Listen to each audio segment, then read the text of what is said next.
outstanding Senator Rob Portman.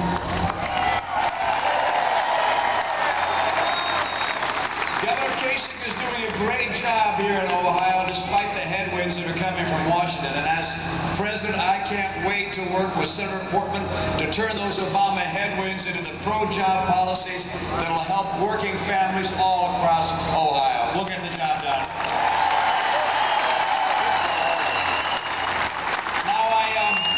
I come here tonight to wrap up our 5-state bus tour to towns across America, big and small.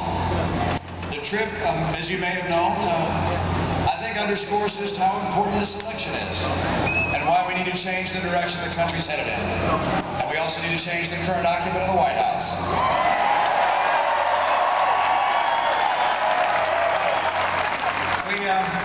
We started out on the decks of a battleship in Norfolk, where arbitrary and reckless defense cuts threaten our national security and threaten 150,000 defense-related jobs.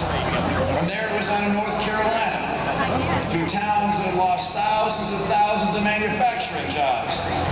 And yesterday, we were in Florida, where families are still struggling under the Obama economy. The people I met on this tour and the thousands of Americans I visited in break rooms and lunch rooms and schools and gymnasiums and on factory floors, they're worried about their children, they're worried about their jobs, their mortgages, and their future. And they're right to be worried. All across the country, I met people who are hurting. Some who've lost their jobs, others who are now working 2 jobs just to get by. Some people have fallen out of the middle class and now they're struggling to get back in, to get back where they started. The cost of living keeps going up and they're living paycheck to paycheck. They're tired of being tired.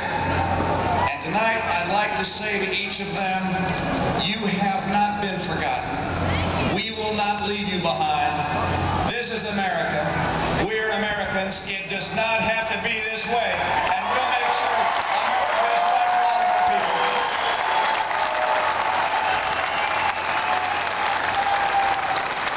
Now, as Rob said, unemployment's been above 8% for 42 straight months. We will put Americans back to work.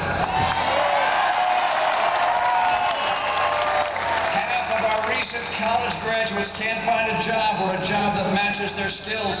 We will get good jobs for our kids. They deserve them.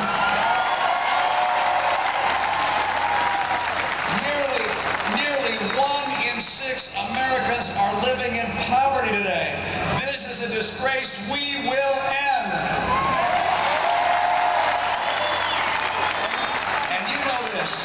President Obama has amassed $5 trillion of debt, nearly as much public debt held by the public as all other presidents combined. We will end this moral failure and finally get a balanced budget in this country.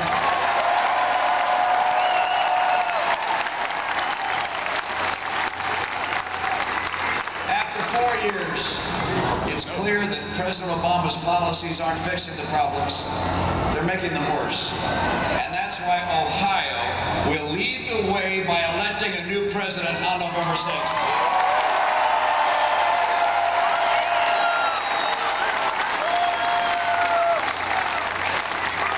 For the first time, most Americans believe that our best days are behind us.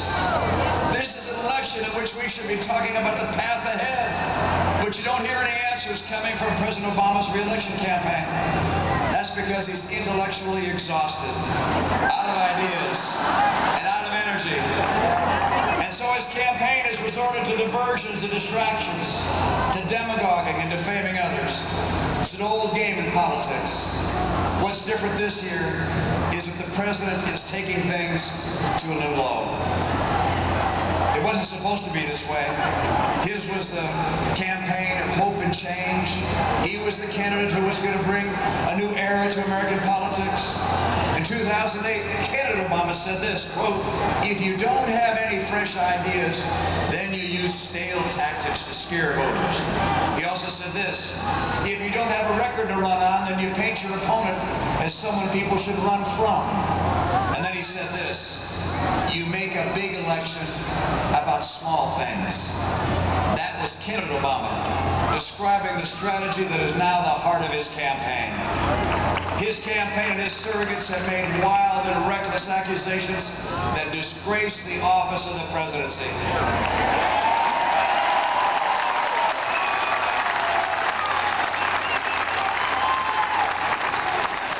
Another outrageous charge just came a few hours ago in Virginia, and the White House sinks a little bit lower. This is what an angry and desperate presidency looks like. President Obama knows better, promised better, and America deserves better.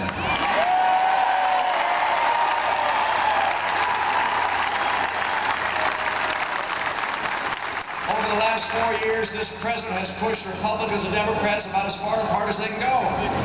And now he and his allies are pushing us all even further apart by dividing us into groups.